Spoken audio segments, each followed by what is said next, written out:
Habari mtoto, leo tutazungumzia kuhusu kuzaliwa kwa Yesu. Siku nyingi zilizopita, katika mji mdogo wa Bethlehem, mwanamke aitwaye Maria alipokea ujumbe mkubwa kutoka kwa malaika. Malaika alimwambia, "Usiogope Maria, utapata mtoto wa kipekee. Utamuita Yesu.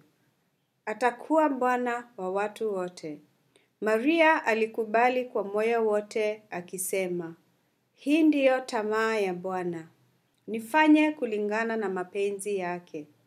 Wakati huo, Josefu mumewe aliona ndoto ambapo malaika alimwambia, "Usiogope kumchukua Maria kama mke wako, maana mtoto wake atakuwa mtakatifu."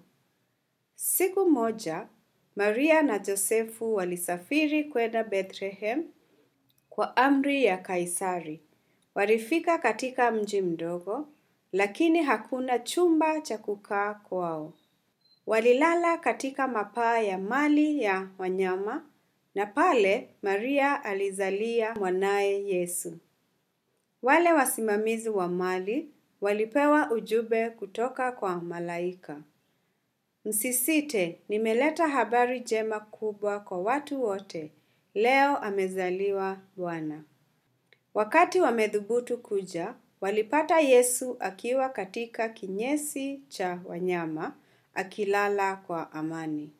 Maria na Josefu walifurahia na wakamfundisha Yesu upendo, uaminifu na kuamini mapenzi ya Mungu. Funzo la hadithi kwa watoto. Uaminifu na kuamini Mungu huleta amani. Maria hakukataa hata alipoogopa.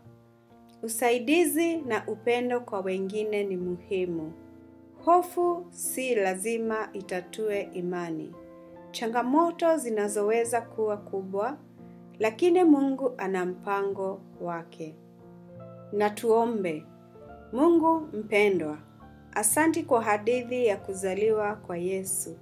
Tunaomba utufundishe kama Maria na Josefu kuamini mapenzi yako kila wakati. Tusaidie kuwa watiifu, waaminifu na wenye upendo kama wale shepherds. Tufunze kuwa na moyo wa kusaidia wengine hata tunapokutana na changamoto. Tuweke amani moyoni mwetu kila siku na tuelewe kuwa wewe una mpango wa mema kwetu. Amina.